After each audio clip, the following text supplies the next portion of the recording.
오늘은 이제 수요일 날 여호수아에 대한 하나님의 말씀을 좀 전하려고 합니다. 여호수아는 어떤 면에서 보면 영적 전쟁과 하나님이 우리에게 약속하신 축복의 땅을 성취하는 내용이 담겨 있기 때문에 대단히 진취적이고 대단히 도전적인 그런 말씀입니다. 그래서 우리 성도들이 이 말씀을 마음판에 새기고 이 험한 세상 살아갈 때에 영적 전쟁에서 날마다 승리하시고, 그래서 여러분에게 약속하신 모든 땅을 차지하는 그런 간증들이 있게 되기를 축복합니다. 소원하는 바는 수요일마다 오셔서 말씀을 들을 때 여러분 안에 용기가 일어나고, 그래서 세상 가운데 기죽지 아니하고 어디를 가든지 하나님의 말씀대로 순종하여 살아가는 그런 결단들이 나타나기를 바라는 것이죠. 자, 오늘부터 시작해서 이제 여호수아의 말씀을 이제 전가하게 되겠는데, 여러분 여호수아는 여러분이 잘 아는 것처럼 모세의 시종이었고 모세의 종이었는데, 모세가 죽고 난 다음에 그 일을 이어받은 하나님의 지도자입니다. 가나안 땅에 백성들을 이끌고 들어가는 성공하는 지도자였죠. 그래서 이 여호수아의 말씀을 통해서 오늘부터 이제 살피겠는데, 오늘은 이제 서론 부분에서 이렇게 여러 가지 이야기하면서 우리 보고 하나 약속하는 게 있는데, 강하고 담대하라고 말하는 것입니다. 여러분, 왜 강하고 담대할 수 있습니까? 우리가 왜 그런 소망을 품고 살아갈 수 있습니까? 오늘 성경 본문은 그 이유를 이렇게 설명하고 있는 거예요. 여러분, 세상에서 강하고 담대하게 살아갈 이유가 있어요. 첫 번째는 뭔가 하면요, 하나님의 살아계심 때문입니다.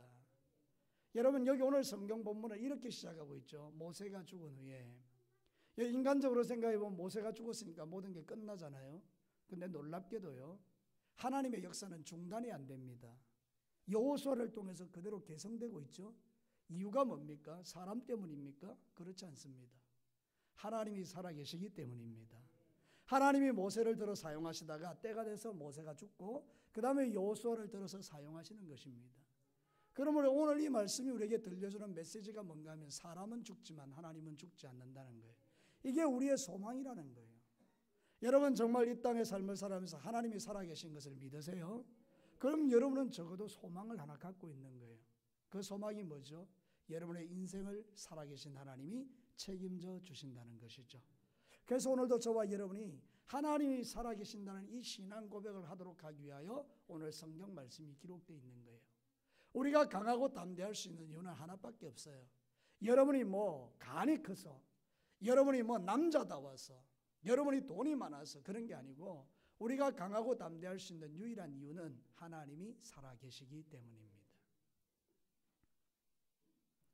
오늘 세상을 살아가면서 때로는 우리가 하나님 앞에서 하나님이 살아계심을 믿지 못하고 살 때가 훨씬 많죠.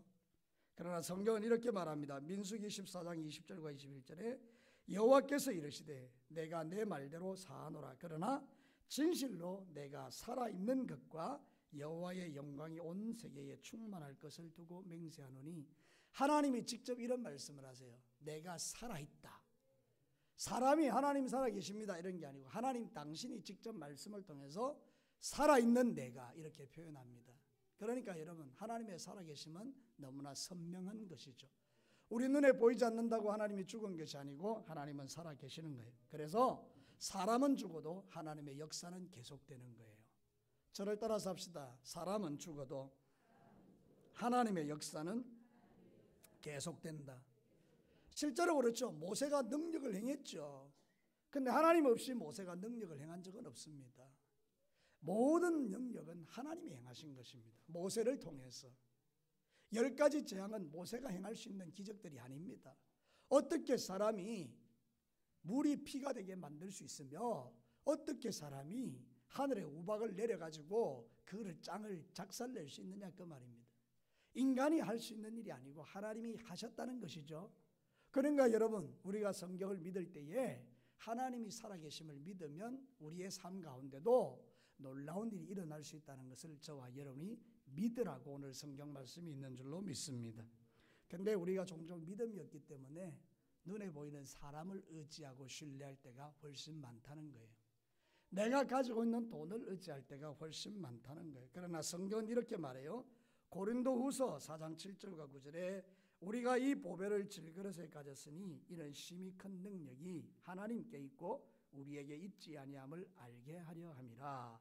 우리가 사방으로 우겨쌈을 당하여도 쌓이지 아니하고 답답한 일을 당하여도 낙심하지 아니하며 박해를 받아도 버림받지 아니하며 거꾸로 떨림을 당하여도 망하지 아니하고. 이게 바로 무슨 뜻이죠? 우리에게 능력이 있지 않고 하나님에게 능력이 있다라는 고백이죠. 여러분, 여러분의 능력이 누구에게 있습니까? 하나님에게 있습니다. 그거에 믿으면 능력이 되는 것이고 믿지 않으면 능력이 되지 못하는 것입니다. 하나님이 실제로 살아계심을 믿는 성도의 삶은 좀 다르죠. 어떤 어렵고 힘든 일이 있어도 무너지지 않죠. 지금 사실은 모세가 죽은 것은 이스라엘 백성들에게는 놀라운 일입니다. 끔찍한 일입니다. 만약에 여러분의 부모님이 대단히 능력이 많은데 갑자기 죽었다고 생각해 봐요. 하늘이 무너진다는 표현을 하잖아요. 신랑 의지하고 살았는데 신랑이 죽어버리면 하늘이 무너진다고 하잖아요. 근데 모세가 40년 동안 이스라엘 백성들을 끌고 가다가 죽었는데 그 사건이 보통 사건이겠느냐는 거예요. 그런데도 이스라엘 백성들이 끄떡하지 않는 이유는 인간 모세가 능력이 있어서가 아니라 하나님이 살아계시기 때문이라는 거죠. 여러분의 인생 가운데도 여러 가지 일들이 있을 수 있지만 그래도 버티고 여기까지 온 것은 여러분이 뭐 실력이 있어서 능력이 있어서가 아니라 하나님이 살아계시기 때문입니다. 그게 믿어지면 하나님께 영광을 돌리는 거죠. 오늘도 사랑하는 성도 여러분, 하루하루를 살면서 여러분이 지금까지 살아오는 그 모든 삶의 현장에서 하나님이 살아계셨다는 사실 때문이라는 걸 기억하고 늘 겸손하게 주님을 의지하는 저와 여러분이 되기를 주님의 이름으로 축복합니다. 두 번째는 뭘까요? 그 살아계신 하나님이 우리와 함께 하시기 때문입니다. 자, 오늘 성경은 정말 멋진 이야기를 하나 해요. 여러분, 제가 이 성경 본문을 보면서 가장 감동받았던 부분이 5절이거든요. 같이 한번 읽어볼까요? 5절 시작.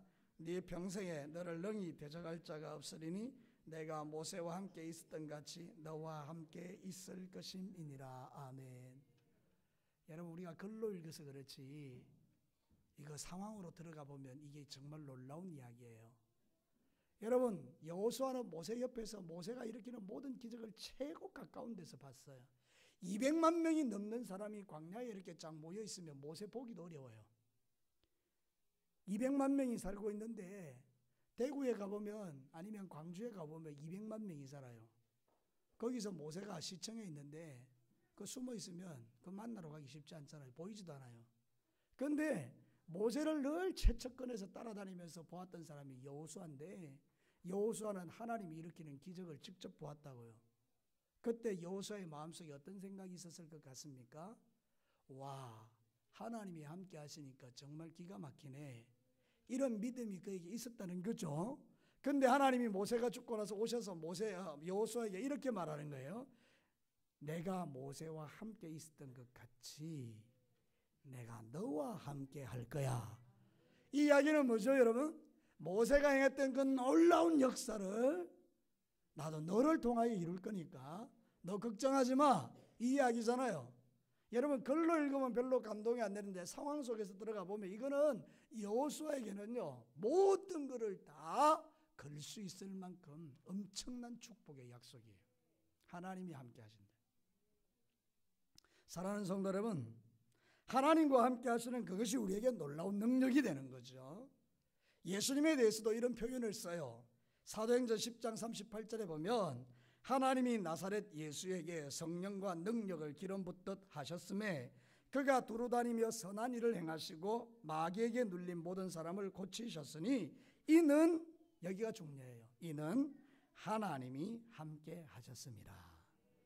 예수님 가는 곳마다 기적이 일어나고 능력이 나타나고 귀신이 쫓겨났는데 이는 하나님이 함께 하셨습니다. 하나님이 함께 한다는 건 너무 놀라운 일이죠.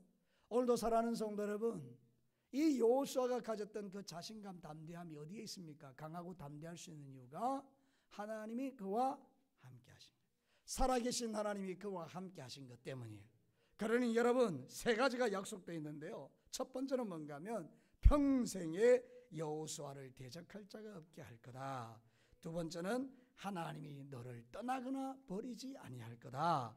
세 번째는 조상에게 맹세하여 주리라 약속한 땅을 네가 차지하게 될 것이다. 하나님이 우리와 함께 하시니까 이 세 가지 일들이 일어나네요. 너의 평생에 너를 당할 자가 없다. 너를 이길 자가 없다는 뜻이죠. 두 번째는 내가 너와 함께함으로 말미암아 너를 절대로 버리지 않을 거야. 세 번째는 너에게 약속한 땅을 반드시 차지하게 해줄 거야. 요걸 약속해 줬다는 거예요. 여러분, 오늘 우리식으로 표현을 한다면 이런 거죠. 네가 갈 때마다 원수 마귀를 네가 이기고 박살낼 거고, 나는 너를 한 번도 버리거나 떠나지 않을 것이고, 너에게 약속한 모든 기도를 응답해 줄 거야. 이게 하나님이 함께하는 증거라는 거죠. 사랑하는 성도 여러분, 하나님이 함께 하시면 두려움이 사라질 수밖에 없죠. 야곱도 그랬어요. 제가 성경 한 군데 읽어드릴게요. 창세기 28장 13절과 16절인데 천천히 읽어드릴게요. 또 본즉 여호와께서 그 위에 서서 이르시되 나는 여호와니 너의 조부 아브라함의 하나님이요 이삭의 하나님이라. 네가 누워있는 땅을 내가 너와 내 자손에게 주리니 네 자손이 땅의 티끌같이 되어 네가 서쪽 동쪽 북쪽 남쪽으로 퍼져나갈 것이며 땅의 모든 족속이 너와 내 자손으로 말미암아 복을 받으리라.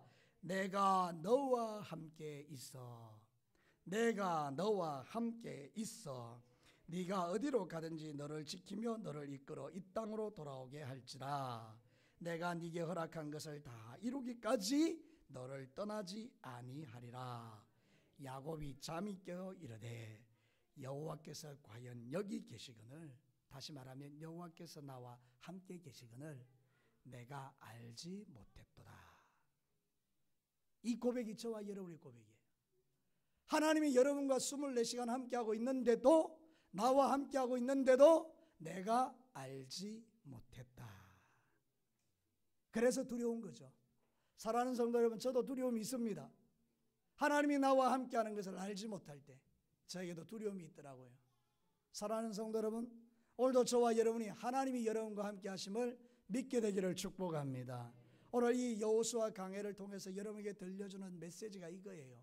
하나님 살아계시다. 그 살아계신 하나님이 너와 함께한다. 이것처럼 큰 축복이 세상에 어디 있습니까? 하나님이 임하실 때에 모든 복이 많은데 놀랍게도 예수 믿는 저와 여러분은 이미 그 복을 누리고 있습니다. 왜 그렇습니까? 마태복음 1장 23절에 약속한 게 있어요. 아들을 낳으리니 그 이름을 예수 그리스도로 하라고 말한 것은 21절이고요.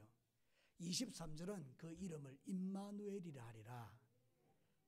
이를 번역한 적 하나님이 우리와 함께 하시다 함이라. 예수님의 이름이 임마누엘이에요. 임마누엘의 뜻이 뭐라고요? 하나님이 우리와 함께 하신다. 다시 말할게요. 임마누엘이 뭐라고요? 하나님이 나와 함께 하신다. 할렐루야. 예수 그리스도를 믿으면 하나님이 여러분과 함께해요 하잖아요. 이미 함께하는 거예요. 그 놀라운 축복을 신약 성경 마태복음에서 우리에게 약속하고 있다고요. 그러면 오늘 이 성경 본문에 나와 있는 이 약속은 저와 여러분에게 하신 약속이고, 그렇다면 저와 여러분이 이 땅에 살아갈 용기가 되잖아요. 소망이 되잖아요. 그래서 사랑하는 성도 여러분, 강하고 담대하십시오. 살아계신 하나님이 여러분과 함께 하십니다. 그래서 날마다 우리는 이 전쟁에서 승리할 수 있는 거예요. 힘들고 어려워도 승리할 수 있는 거예요. 마지막 세 번째예요. 하나님의 말씀이 나와 함께해요. 하나님의 말씀이 나와 함께하기 때문에 강하고 담대하라는 거예요. 자, 성경 본문을 보겠습니다. 7절과 8절 한번 보겠습니다. 자, 같이 한번 읽어볼까요? 7절 8절 시작. 오직 강하고 극히 담대하여 나의 종 모세가 내게 명령한 그 율법을 다 지켜 행하고 우로나 좌로나 치우치지 말라. 그리하면 어디로 가든지 형통하리니 이 율법책을 내 입에서 떠나지 말게 하며 주야로 그것을 묵상하여 그 안에 기록된 대로 다 지켜 행하라. 그리하면 내 길이 평탄하게 될 것이며 네가 형통하리라. 우리가 세상을 살아가면서 승리하는 비결이 어디 있습니까? 하나님의 말씀을 주야로 묵상하고 그 안에 기록된 말씀을 지키면. 아멘. 하나님이 약속하신 거예요. 네가 세상에서 잘되고 형통하고 복을 받고 살아있는 내가 너와 늘 함께하면서 너의 인생의 땅을 차지하고 평탄하게 하는 대적을 없애주고 이런 모든 것들이 하나님의 말씀을 지키고 순종하면 이루어진다는 거예요. 하나님 편에서는 우리와 함께 하시고 우리 편에서 해야 될 일은 하나님의 말씀에 순종하는 것입니다. 다시 한번 저를 따라서 해볼까요? 하나님 편에서는요, 우리와 함께 하시고 내 편에서는 하나님의 말씀에 순종하는 것, 그것이 형통이다. 아멘. 여러분, 이걸 분명히 우리가 기억하고 삶을 살아가면요, 세상에서 무슨 일을 만나더라도 강하고 담대할 수 있죠. 성경에 답이 다 있잖아요. 저는 하나님의 말씀에 모든 답이 다 들어있다고 믿습니다. 그래서 우리는 날마다 이 성경을요 진짜로 사랑해야 돼요. 그래서 하나님의 말씀을 날마다 읽으면서 그 말씀을 힘으로 삼아 세상을 살아가는 거예요. 말씀이 있기 때문에 여러분 소망이 있는 거예요. 자, 그러면 한번 예를 들어볼게요. 우리에게 이 성경이 없다라고 해봐요.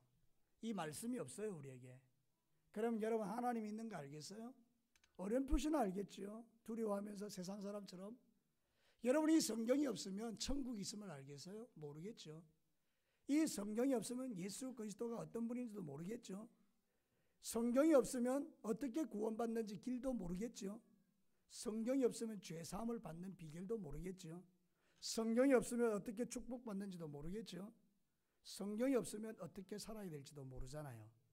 그런데 하나님이 이 모든 걸 다 가르쳐 주시고 여러분으로 하여금 하나님 앞에서 온전하게 살며 형통하도록 성경을 주셨단 말이죠. 그래서 우리는 이 말씀을 읽고 듣고 배우고 이 기록된 대로 살기 때문에 하나님이 형통하시는데, 오늘날 많은 그리스도인이 전에도 말씀한 것처럼 성경책을 전부 다 지퍼로 안 올라가네요. 이래놓고 산다고요. 그래 이게 열릴 계기 있나요? 왜 이 성경에 자꾸를 달아놨을까요? 여러분 이제는 이 자꾸를 열어셔야 돼요. 그리고 이 성경을 읽으셔야 돼요. 하나님의 말씀대로 살면 하나님이 약속한 게 뭐예요? 네 길이 평탄하게 되고 형통하게 될 것이다. 주 안에서 우리의 자녀들이, 우리의 다음 세대들이 여러분의 모든 삶이 형통한 비결이 이 속에 다 들어있다라고 성경이 말하는데 우리는 이걸 덮어놓고 산다고요. 그러니 우리가 어떻게 하나님을 섬겨야 될지, 어떻게 주님을 만나야 될지를 몰라요. 여러분 정말로 놀라지 마십시오. 여러분의 삶 가운데 어떤 분들은 예수님을 안 믿어도 성경을 읽어요. 그것도요 10독씩 성경을 읽어요. 근데 우리 믿음을 가진 우리들은요 1년에 성경 한 독하기도 어렵대요. 여러분 한번 생각해 봅시다. 예수 안 믿는 사람이 1년에 성경을 10번 읽는데 예수 믿는 저와 여러분이 1년에 한 번도 못 읽는다는 게 말이 되면 아멘. 자다가 아멘 할 뻔했죠. 사랑하는 성도 여러분, 어때요? 이해가 안 되지 않습니까? 그러니 우리의 믿음이 하나님 앞에서 온전할 수가 없는 이유가 거기 있는 거예요. 여러분 목사가 어떻고 장로가 어떻고 집사가 어떻고 누가 어떻고 이런 말할 거 하나도 없고요. 여러분 안에 하나님의 말씀이 들어오면 문제가 해결된 거 아닙니까? 이제 여러분의 삶을 바꾸시기를 축복합니다. 하나님의 말씀의 기준에 딱 맞추시면 말씀대로 살면 형통과 평안을 이야기하고 있잖아요. 여러분 신명기 30장 15절과 18절도 그렇게 말해요. 조금 앞에 있는 말씀이니까 한번 앞쪽으로 한번 가보세요. 신명기 30장 15절 18절. 오늘 본문 말씀 바로 앞에 있잖아요. 신명기가. 그러면 여러분 신명기 30장을 한번 펴가지고 15절과 18절까지 한번 읽어봐요. 자하고 한 절씩 읽어봐요. 15절부터 18절까지 찾으셨어요? 신명기 30장 15절 제가 먼저 읽을게요. 보라 내가 오늘 생명과 복과 사망과 화를 내 앞에 두었나니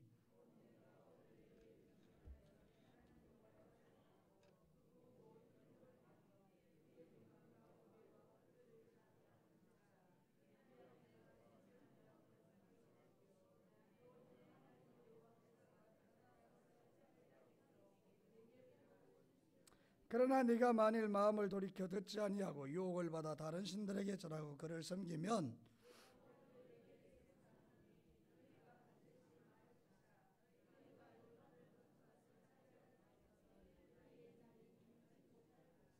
(19절) 같이 읽어요. 시작.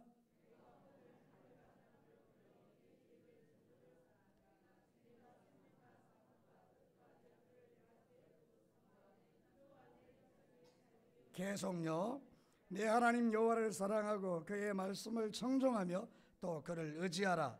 그는 내 생명이시오 내 장수이시니 여호와께서 내 조상 아브라함과 이삭과 야곱에게 주리라고 맹세하신 땅에 네가 거주하리라. 생명과 사망, 복과 저주를 우리 앞에 두고 하나님이 선택하라 그러셨는데요, 그 선택하는 결과가 뭐냐면 하나님의 말씀을 청종하고 말씀에 순종하고 말씀대로 사는 거예요. 그러면 하나님의 약속이 우리에게 이루어진다는 거죠. 성경이 그렇게 말하고 있어요. 여러분 한번 보십시오. 가인과 아벨, 사울과 다윗, 야곱과 에서, 베드로와 가룟 유다, 모든 삶을 비교해 보면 하나님의 말씀을 청종하는 자들이 복을 받아요. 여러분이 그 복의 위치에 있게 되기를 축복합니다. 내 삶의 자리를 살피셔서 하나님의 축복받는 자리에 있는 성도가 복 있는 자라는 거죠. 요즘은요, 사람들이요, 하나님의 말씀을 무시하고 멸시해요. 성경의 로마서 1장에 보면 남자와 남자가 거짓하는 거 하나님이 정말 싫어하신다고 했어요. 그래서 그런 사람들은 하나님이 버리시고 그들이 자기 원하는 대로 살다가 영원한 지옥에 떨어지도록 하나님께서 내어버려 두셨다라고 말할 정도로 동성애를 하나님이 싫어하신다고요. 하나님의 창조의 원리는 남자와 여자가 결혼해서 생육하고 번성하는 게 변치 않는 불변의 법칙이에요. 그런데 세상 사람 뭐라고 말하느냐, 인권이라는 이유로 동성애를 허락하는 거죠. 성경은 그렇게 말하지 않는다는 거죠. 인간의 정욕이고 탐심일 뿐이에요. 어떤 것을 포장해도 동성애는 인간의 더러운 정욕을 포장하는 것밖에 안 돼요. 자기의 아들, 딸들이 결혼한다고 똑같은 남자 데려오고 똑같은 여자 데려오면 깜짝 놀랄 일이죠. 여러분, 그래서 사실은 이런 이유가 왜 그러냐, 하나님의 말씀을 무지해서 그래요. 성경은 우리에게 이렇게 말해요. 베드로후서 2장 12절과 15절에 그러나 이 사람들은 본래 잡혀 죽기 위하여 난 이성 없는 짐승 같아서 그 알지 못하는 것을 비방하고 그들의 멸망 가운데 멸망을 당하며 불의의 값으로 불의를 당하며 낮에 즐기고 노는 것을 기쁘게 여기는 자들이니 점과 흠이라. 너희와 함께 연애할 때에 그들의 속임수로 즐기고 놀며 음심이 가득한 눈을 가지고 범죄하기를 그치지 아니하고 굳세지 못한 영혼을 유혹하여 탐욕에 연단된 마음을 가진 자들이니 저주의 자식이라. 그들이 바른 길을 떠나 미혹되어 보울의 아들 발람의 길을 따르는도다. 여러분, 성경에 분명하게 못 박아둔 게 있어요. 자기의 육체의 정욕을 따라 살아가는 길을 하나님은 바른 길이라고 말씀하신 적이 없어요. 그러니 여러분, 성경을 아셔야 돼요. 마지막 때일수록 성경에 집중하셔야 돼요. 그래서 이제 하나님이 우리에게 말씀을 주신 거 이거 붙들고, 여러분, 성경이 우리에게 말하잖아요. 나는 살아있다. 나는 너희와 함께한다. 너에게 말씀을 주었다. 살기 위하여 생명을 선택하고 복을 선택하라. 여러분, 그렇게 해야 여러분의 인생 가운데 하나님의 형통과 평안이 주어진다는 걸 기억하고, 우리 진교교회 성도들은 세상의 시시한 이야기, 사람의 이야기에 여러분의 귀를 높이지 마시고, 여러분이 높여야 될 귀는 어디냐? 하나님의 말씀을 듣는 곳에 귀를 쫑긋 세우고 하나님의 말씀을 마음에 담는 데 귀를 세우고, 그래서 여러분들이 그 말씀대로 순종하여 살아가면 사람이 복을 주는 게 아니고 목사가 복을 주는 거 아니고 하나님이 여러분에게 복을 주시는 거예요. 우리 진교회 모든 성도들은 그런 중심을 세우고 마지막 때 흔들림이 없이 영적 전쟁에서 승리하며 살아가시기를 주님의 이름으로 축복합니다. 같이 한번 기도합시다. 우리 다 같이 한번 기도합니다.